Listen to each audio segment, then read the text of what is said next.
Bonjour, je viens chez vous aujourd'hui. Je viens chez vous raconter des histoires de la mythologie grecque. C'est des histoires qui ont plus de 3000 ans. C'est des histoires dans lesquelles on rencontre des monstres à tous les tournants.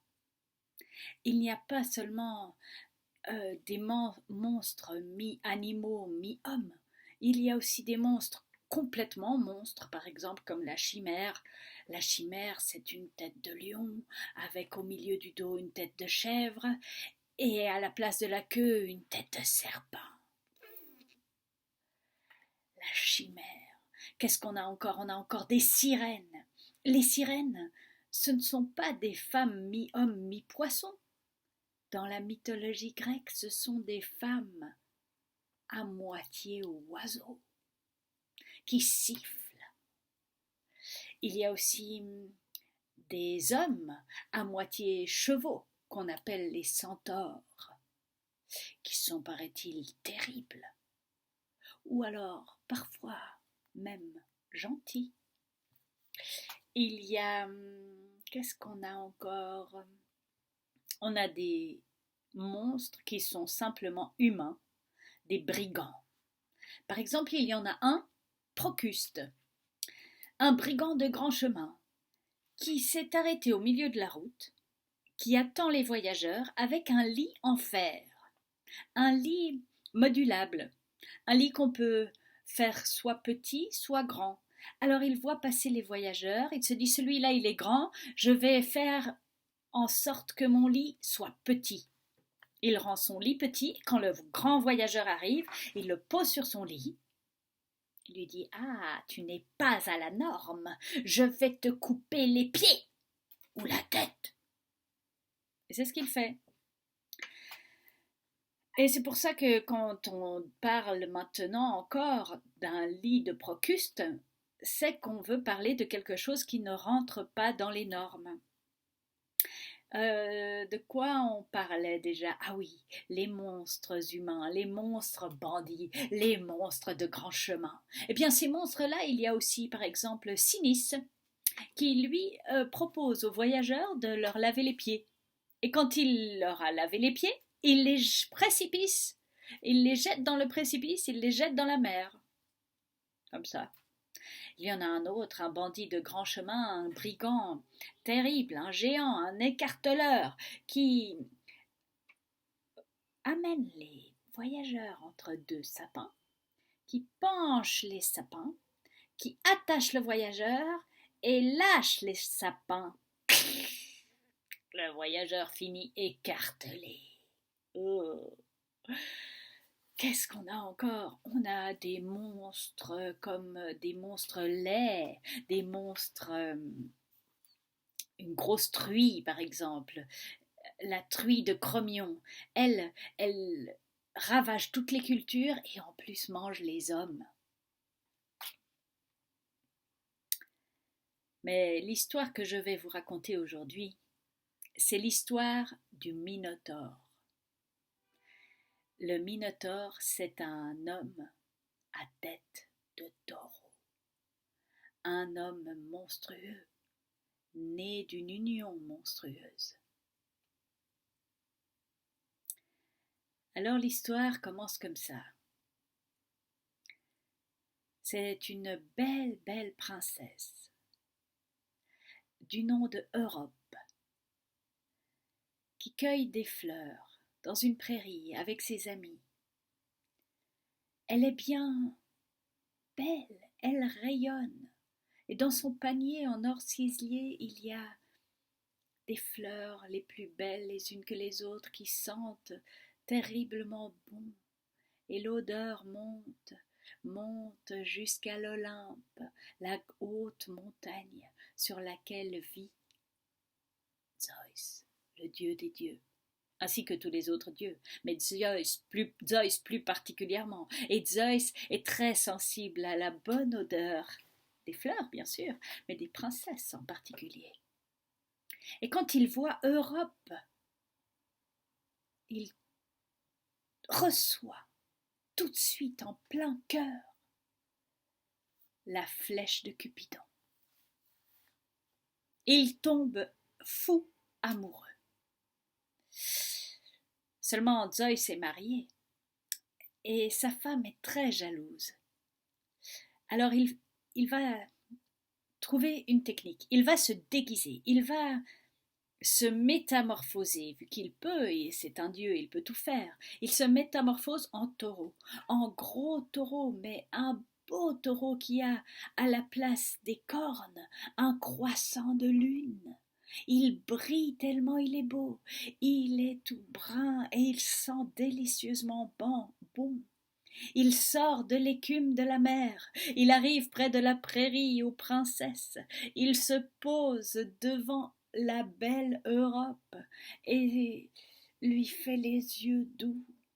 Elle sent la bonne odeur de cet animal extraordinaire. Elle s'approche, elle lui flatte l'encolure, elle lui caresse le mufle. Et là, le taureau se couche à ses pieds. Alors Europe ose monter sur son dos. Et aussitôt sur son dos, aussitôt Zeus, caché dans le taureau, se met en route. Il galope, il galope, il galope, il galope, il galope, il galope. Il arrive sur la mer. Europe a peur, elle s'accroche à la crinière, elle crie. Et le taureau continue. Il galope, galope sur la mer en direction de la Crète. Alors, Europe, folle de peur, lui dit « Mais qui es-tu? Es-tu un dieu ?» Elle avait bien deviné, et Zeus lui répond « Oui, je suis Zeus en personne, je t'emmène sur mon île, n'aie pas peur, ma belle. »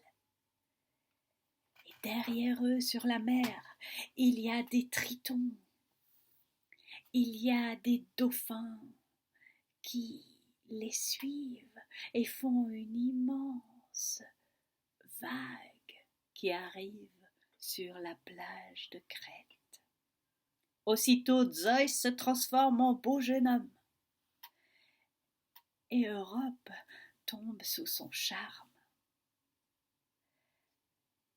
Quelque temps plus tard, Europe est enceinte et donne naissance à 3 enfants en même temps. 3 beaux garçons. Zeus, lui, a disparu. Il est retourné sur l'Olympe. Et Europe élève ses 3 garçons, seuls sur l'île de Crète. Un de ces garçons s'appelle Minos. Et Minos, lui, a une envie terrible. Il a envie d'être roi. Et comme il est fils de roi,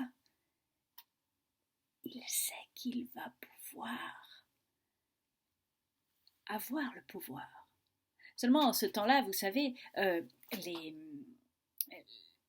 les rois ont un fils et c'est le fils aîné qui devient roi.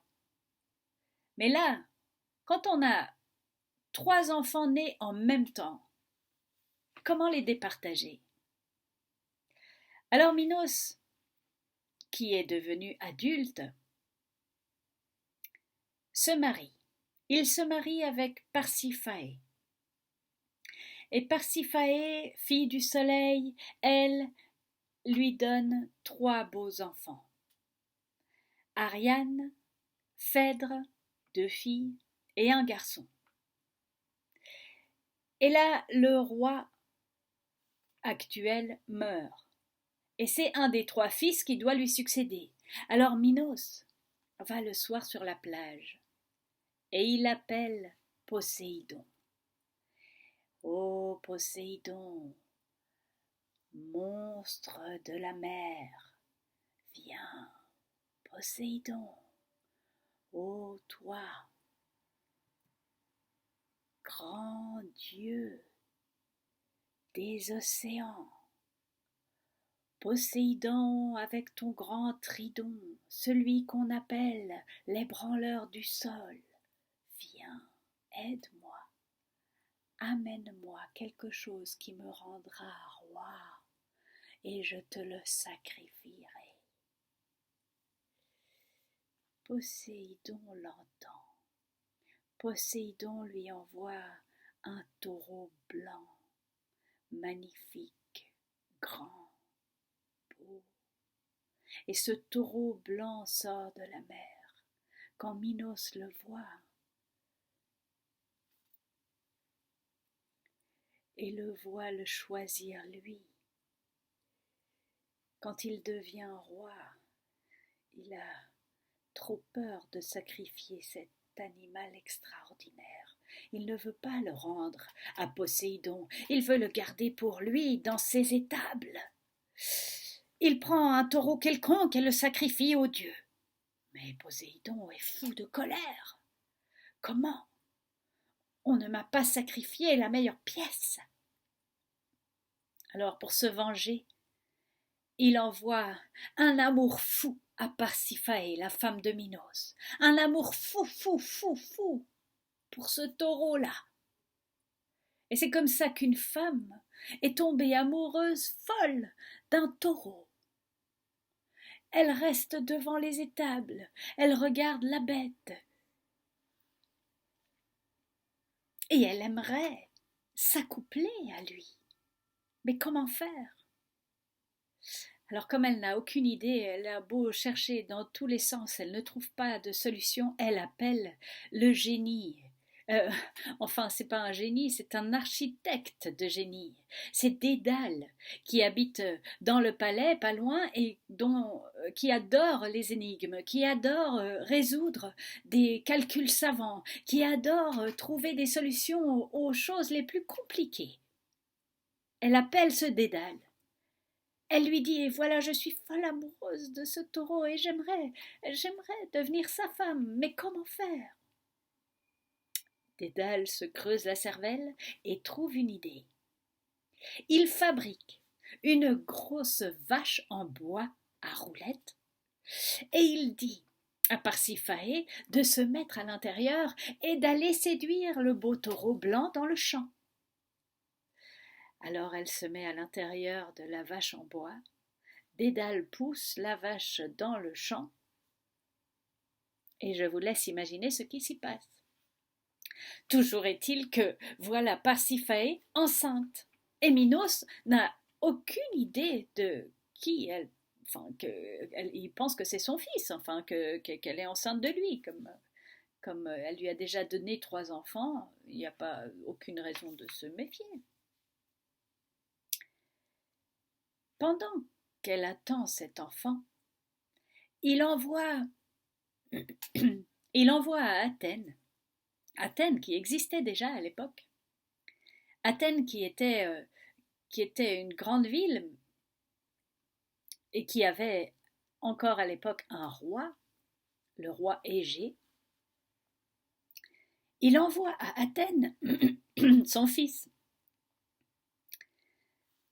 pour qu'il aille apprendre un peu la vie ailleurs. Alors son fils part à Athènes, il arrive juste au moment où le roi Égée est en train d'organiser une grande chasse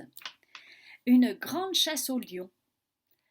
Et comme il n'a pas envie d'abandonner sa chasse aux lions pour faire plaisir au roi Minos qui lui envoie son fils en stage, eh bien, il dit « Viens avec moi, on part à la chasse ». Seulement, la chasse aux lions, c'est dangereux. Et le fils de Minos meurt durant la chasse aux lions. Alors Égée, tout emprunté, envoie un messager du malheur avertir Minos. Et Minos apprend comment que son fils est mort. Que c'est comme ça qu'on a accueilli quelqu'un de sa lignée. C'est comme ça qu'on a montré l'hospitalité à Athènes. Il est choqué. Il est si choqué qu'il déclare la guerre à Athènes et au roi Égée. Entre-temps, Parsiphaë donne naissance à son bébé. Et son bébé n'est pas normal. Son bébé est à moitié garçon et à moitié veau. c'est un petit être qui tette son sein si fort. C'est un petit qui devient vite grand et qui demande plus que du lait. Il demande de la chair humaine. Il est prêt à la dévorer, elle. Il la dévore et devient un monstre, un homme à tête de taureau qui demande encore de la chair humaine. Quand Minos voit ça, il est catastrophé, il se dit qu'il a donné naissance lui-même à un monstre. Sa femme, Parsiphaë, est morte. Il ne peut pas se débarrasser de son propre fils. Alors il appelle au secours Dédale. Dédale, s'il te plaît, fais-moi quelque chose. Trouve-moi un moyen pour enfermer cette horreur d'enfant. Dédale se creuse la tête, puis trouve la solution. Il fait construire un grand palais, dans lequel il cache un labyrinthe, le premier labyrinthe du monde. C'est un endroit, une prison absolue dont on ne peut pas sortir. Un endroit plein de couloirs et de petits contours et de pièces qui bougent, de cul-de-sac. On y enferme le Minotaure, le fils de Minos, Minotaure, le taureau de Minos. Seulement, il faut le nourrir. Et comme Minos est parti en guerre contre Athènes, contre le roi Égée, et qu'il est plus fort que lui, il propose au roi Égée un contrat. Il dit « Je laisserai ta ville sauve si tu m'envoies chaque année 7 filles et 7 garçons des meilleures familles d'Athènes pour nourrir mon Minotaure. » Et c'est ce que fait Égée. Il envoie le cœur gros les plus belles filles et les plus beaux garçons d'Athènes. Pendant ce temps-là, pendant toute cette aventure, il faut que je vous parle un petit peu du roi Égée. Le roi Égée, lui, est un vieux roi. Et Athènes n'est pas une ville facile à gérer. Tout le monde veut être successeur du roi. Beaucoup de gens ont envie d'être roi.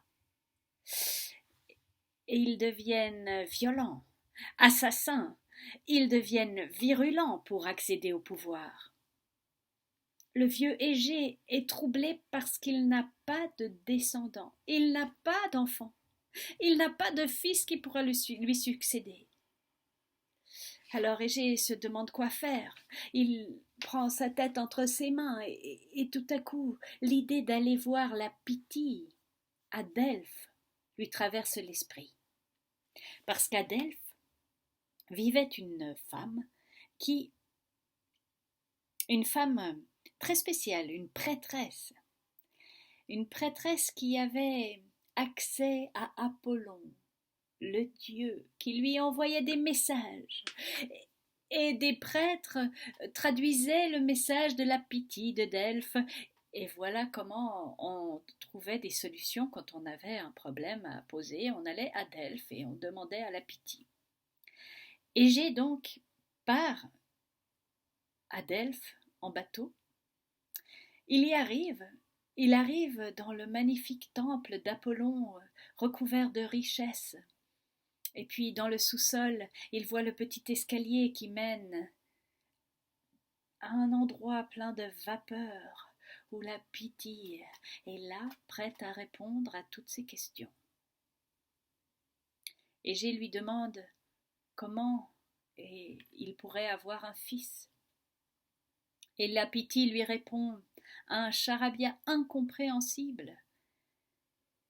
Il comprend juste qu'il ne doit pas ouvrir son outre pleine de vin avant d'arriver à Athènes. Alors il repart dépité, il reprend son bateau, et il s'arrête à Trézène, chez un ami à lui, Pitthée, qui est roi de Trézène. Et le roi de Trézène l'invite à manger, à boire, il le fait parler. Égée lui raconte son histoire avec la Pythie, qu'il n'a pas compris le message et qu'il aimerait trouver le moyen d'avoir un fils. Pitthée, le roi de Trézène, comprend tout de suite le message. Il comprend que le fils d'Égée sera un grand héros. Il comprend aussi que c'est en le faisant boire qu'il va pouvoir se sortir du problème qu'il a, lui, Pitthée, parce qu'effectivement, il a un problème. Pitthée a une fille qui vient de passer la nuit avec Poséidon, le dieu des mers. Seulement, il n'est pas prêt à être grand-père d'un fils de demi-fils de Dieu. Et il aurait bien voulu que sa fille épouse plutôt un roi que ne se fasse prendre par Poséidon.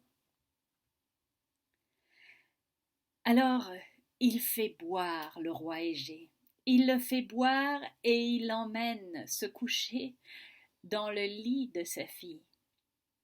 Si bien que le lendemain matin, la fille lui dit « Égée, nous avons passé la nuit ensemble, et je suis enceinte, et peut-être que je vais te donner un fils. » Le roi Égée se réveille doucement et lui dit « Écoute, si tu me donnes un fils, garde-le ici à Trézène. Éduque-le, fais-le grandir, et quand il aura assez grandi, quand il sera un homme, montre-lui ceci. » Et Égée laisse ses sandales en or et son épée sous une immense pierre. Il dit à la fille, voilà, quand il sera assez grand, mon fils, il pourra pousser cette pierre, il pourra prendre ses sandales en or, prendre mon épée, et je le reconnaîtrai. Tu l'enverras chez moi, à Athènes. Et il repart à Athènes. Le temps passe, et la fille de Pitthée donne naissance à un fils extraordinaire. Il est grand, il est beau et très intelligent. Il grandit très vite, il apprend vite aussi. Alors elle l'éduque. Et quand il a 16 ans, il dit à sa mère « Maman, j'aimerais savoir qui est mon père. » Alors sa mère lui dit « Thésée » parce que c'est son nom. « Thésée, ton père, c'est le roi Égée d'Athènes. Mais ton père, c'est aussi Poséidon, le dieu des mers. Tu as une force surnaturelle et tu as un devoir politique. » « Mais qui suis-je » demande Thésée.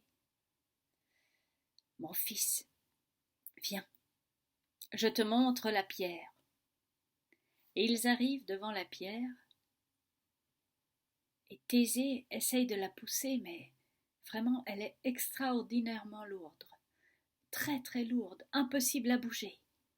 Alors il réfléchit, et il se dit, tiens, si je prends un bâton. Oui, il prend un bâton, glisse le bâton sous la pierre, tire le bâton et arrive à déplacer l'immense pierre. C'est le premier levier. Et la pierre bascule. Dessous, Thésée trouve les symboles qu'a laissés son père. Des sandales en or qu'il chausse et une épée. Alors il dit à sa mère, je pars.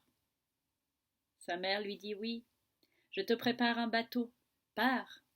Non, non, non, non, non, je ne pars pas en bateau, dit Thésée. Je vais prendre la route. Quoi?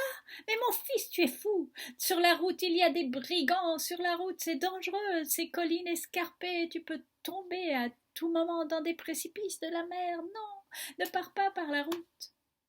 Oui, je prendrai la route. Et c'est ce qu'il fait. Il part à pied dans les collines escarpées. Et là, il arrive dans un village. Le premier village qu'il rencontre. Et il n'y a personne. Tous les habitants sont cachés dans leurs maisons, ne sortent pas. C'est étrange. Et tout à coup, il entend des grognements. Il voit arriver un sanglier énorme. Et il hurle, ce sanglier, et il casse tout sur son passage. Les pots de fleurs, les puits, il massacre tout le monde, et tout le monde est enfermé, n'ose pas sortir, tout le monde crie et gémit. Alors Thésée sort son épée et tue le sanglier. Alors on lui apprend qu'il est à Crimion et que cette truie détruisait tout le monde. Alors on lui fait un énorme banquet pour le remercier. Et tous les habitants sortent, chantent, dansent en son honneur. Alors Thésée repart, reprend la route. Et un matin, il arrive devant un homme qui propose aux voyageurs de leur laver les pieds, aux voyageurs fatigués. Alors lui, il se doute un peu de quelque chose, mais il s'assied sur le petit tabouret, il donne son pied à laver, et l'homme, avant qu'il ne le précipite dans la mer, l'homme se fait tout à coup attrapé par Thésée et par une espèce de prise de judoka, jeté lui-même dans la mer. Alors les habitants arrivent et disent: Oh Thésée, tu nous as sauvés de ce brigand, de ce monstre qui tuait tout le monde. Et le bruit court encore plus vite que Thésée. On dit qu'un héros est arrivé. Et c'est bien vrai. À un croisement de chemin, il rencontre Procuste. Vous vous souvenez, celui qui a un lit de fer et qui essaye de rendre tout le monde à sa norme. Eh bien, Thésée regarde le lit que lui propose Procuste. Et il se dit: tiens, si je me couche en diagonale, je ne vais être ni rabattu à droite, ni rabattu à gauche. La diagonale est beaucoup plus longue que le carré. Et c'est ce qu'il fait. Alors le lit ne peut pas l'attraper, et Procuste ne peut pas le raccourcir. Alors Thésée avec son épée se lève et le coupe en deux. Procuste se retrouve à faire exactement 2 fois la largeur de son lit et n'embêtera plus jamais les habitants de la colline. Et c'est comme ça tout au long de sa route pour Athènes. Thésée débarrasse les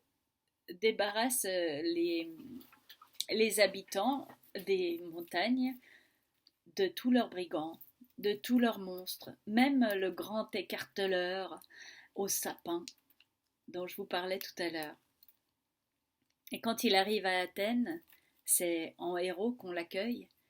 On l'amène jusqu'au roi Égée, et Égée en a entendu parler. Égée, vous vous souvenez, le roi d'Athènes a toujours peur qu'on lui vole son trône. Alors il se dit: ce héros-là, je ne veux pas que les Athéniens le désignent roi. Je ne veux pas qu'il soit plus fort que moi. Je vais l'empoisonner. Et c'est ce qu'il fait, il essaye de l'empoisonner. Il l'invite à un grand banquet. Il lui tend une coupe. Il propose de boire à la santé du héros Thésée. Et Thésée va porter la coupe à ses lèvres quand Égée remarque les sandales en or. L'épée, c'est mon fils. Alors il se précipite et pousse la coupe empoisonnée qui se brise par terre et lui dit mon fils Thésée, bienvenue à Athènes. Et il l'embrasse tendrement. Seulement, à Athènes, c'est exactement le jour où il faut livrer 7 jeunes filles et 7 jeunes gens à Minos pour nourrir son monstre, le Minotaure. Alors Thésée se dit qu'il va y aller, qu'il va débarrasser Minos et surtout Athènes de ce monstre, qu'il va le tuer. Il dit « Mon père, roi Égée, je vais partir avec ces jeunes gens et je vais tuer le Minotaure. » Égée lui dit « Ne peut pas refuser, mais lui dit « S'il te plaît, promets-moi quelque chose. Tu partiras avec ce bateau à la voile noire, mais quand tu reviendras, s'il te plaît, dresse une voile blanche parce que tous les jours je t'attendrai, tous les jours je regarderai la mer, et tous les jours j'espérerai ton retour. Donc si je vois ton bateau arriver avec une voile blanche, je saurai que tu es vivant, et si la voile est noire, je saurai que tu es mort. » Thésée promet et monte sur le bateau avec tous les jeunes gens, désespérés d'aller mourir en Crète. Il leur redonne espoir. Il leur dit « Ne vous inquiétez pas, le Minotaure, j'en fais mon affaire, je n'en ai même pas peur. Ne vous inquiétez pas, je le tuerai et je vous sauverai. » Ils partent en bateau et arrivent à en Crète, dans le palais de Minos. Minos les accueille. Il dit « Vous voyez, je suis moi responsable de l'hospitalité de l'île. Et vous allez voir qu'ici, en Crète, on ne manque pas d'honneur pour les nouveaux arrivants. » Et effectivement, on leur fait un énorme banquet. Et Thésée mange et boit et se retrouve entre les 2 filles du roi, Phèdre, qui est si belle, et Ariane. Il n'a Dieu que pour Phèdre. Mais Phèdre ne le remarque même pas. En revanche, Ariane tombe tout de suite folle amoureuse de ce beau Thésée. Et elle est amoureuse et en même temps désespérée, parce qu'elle sait qu'il va mourir le lendemain matin, dans les griffes du Minotaure. Ariane, elle a 16 ans. Ariane, elle ne sait même pas qui est ce monstre qu'elle entend hurler parfois dans le palais.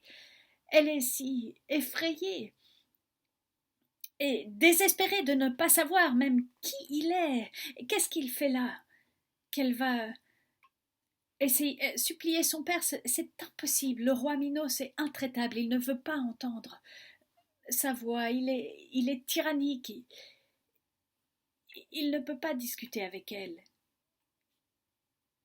Alors elle attrape sa servante Dora et lui dit « Ma chérie, s'il te plaît, dis-moi qui est ce monstre ?» Et Dora lui dit « C'est ton frère. C'est ton frère. C'est ta mère qui a donné naissance à un monstre mi-homme, mi-taureau. » Et elle lui raconte toute l'histoire. Comment sa mère a demandé à Dédale de l'aide pour s'accoupler au taureau blanc donné par Poséidon. Désespérée, Ariane lui dit mais Dora, s'il te plaît, est-ce que tu as une idée? Comment faire pour sauver Thésée? Je ne veux pas qu'il meure. Et Dora lui dit, moi je n'ai pas d'idée, mais peut-être que Dédale en aura une. Et c'est ce qu'elle fait. Ariane est folle de joie. Dédale va pouvoir l'aider. Elle va le chercher. Dédale arrive et lui dit qu'elle est folle amoureuse de Thésée, qu'elle ne veut pas que le Minotaure le mange. Et Dédale lui dit oui, mais Minos m'a ordonné de brûler les manuscrits, les plans du labyrinthe, donc je n'ai aucune capacité de l'aider.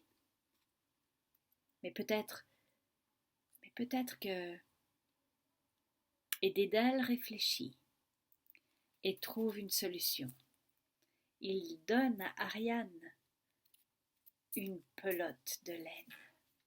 Il lui dit, tiens, grâce à ce fil rouge, tu vas pouvoir aider ton amour. Il va sortir du labyrinthe. S'il déroule le fil, tous les cul-de-sac, toutes les impasses, il va pouvoir revenir en sens inverse et trouver la sortie. S'il arrive à vaincre le Minotaure, Ariane prend la pelote et va vite frapper à la porte de Thésée. Thésée, Thésée. Oui, qui est là? C'est moi, Ariane. Mais que fais-tu là? J'aimerais t'aider. J'ai la solution. Ne t'inquiète pas pour moi, dit Thésée. Je vais vaincre le Minotaure. Il ne me fait pas peur. Oui, tu le vaincras, mais tu ne pourras pas sortir du labyrinthe. Ah. Et elle lui explique tout ce qui l'attend, que personne n'est jamais sorti vivant de ce labyrinthe. Alors Thésée est décontenancé. Ariane lui dit, j'ai la solution. Et si tu promets de partir avec moi, quand tu sortiras du labyrinthe, je te la donnerai. Alors Thésée accepte.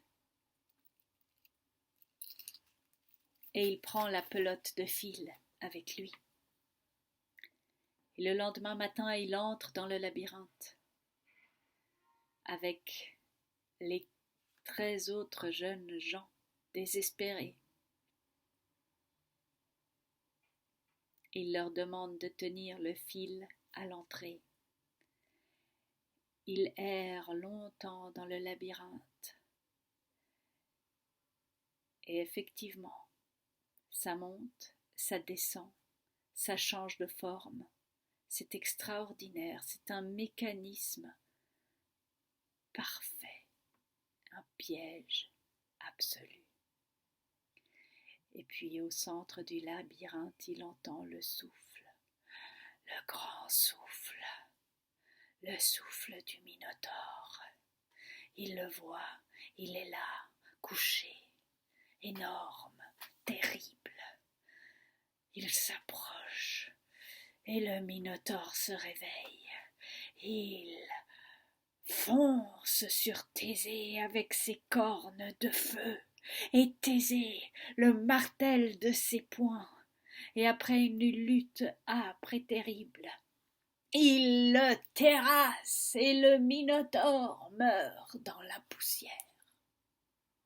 Alors Thésée retrouve vite le fil qu'il avait lâché, et il le rembobine, retrouve la sortie, ses amis, et Ariane.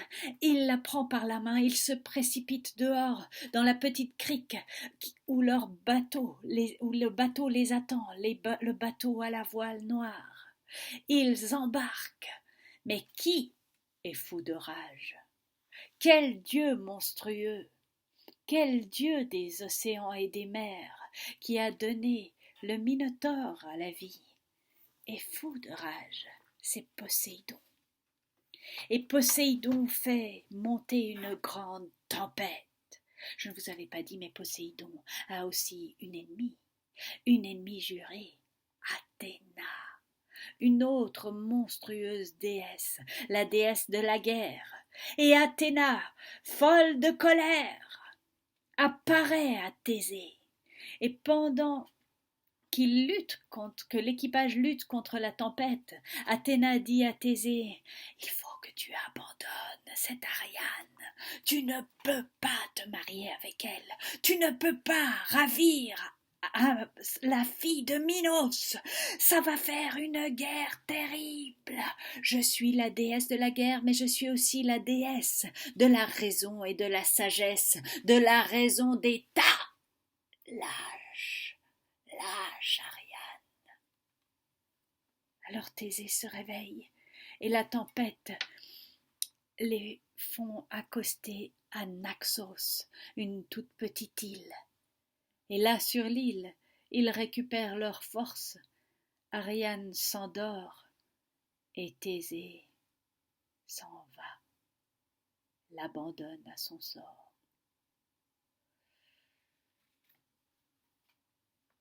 Avec toutes ces aventures, en direction d'Athènes, Thésée oublie de changer la voile. Et Égée, le roi Égée, qui depuis son départ attend au haut de la falaise de l'Acropole, attend son fils en regardant la mer, voit apparaître le bateau, et la voile est-elle blanche, est-elle noire? Oh non, malheur, elle est noire, Thésée est mort. Alors Égée, fou de douleur, se jette dans la mer qui porte encore aujourd'hui son nom, la mer Égée. Athènes accueille Thésée en héros, mais Athènes est aussi triste d'avoir perdu son roi. Et Thésée, décontenancé, fou de douleur d'avoir abandonné Ariane, d'avoir fait mourir par un simple oubli son père, et indigne, il se sent indigne d'être roi. Alors il instaure à Athènes la démocratie, un nouveau régime politique dont on n'avait jamais entendu parler. C'est Thésée qui a eu l'idée de donner au peuple la gouvernance, de donner au peuple la liberté de régir sa ville comme il veut. Et c'est comme ça qu'Athènes est devenue le pays de la liberté. Et comme ça qu'est née la démocratie. Et Thésée, lui, est parti. Il est parti sur les routes. On dit qu'il a rejoint son cousin Hercule, demi-dieu lui aussi. On dit qu'il a été pris par Hadès, le dieu des enfers, le dieu des morts. Hadès qui l'a fait s'asseoir sur la chaise d'oubli, et que pendant longtemps, il est resté sur cette chaise à réfléchir peut-être à ce qu'on oublie et ce qu'on garde, ce dont on se souvient. Et c'est son cousin Hercule justement qui l'a sorti de l'Hadès, qui l'a ramené sur la terre. Il l'a même aidé à accomplir 2 de ses travaux. Mais ça, c'est une autre histoire.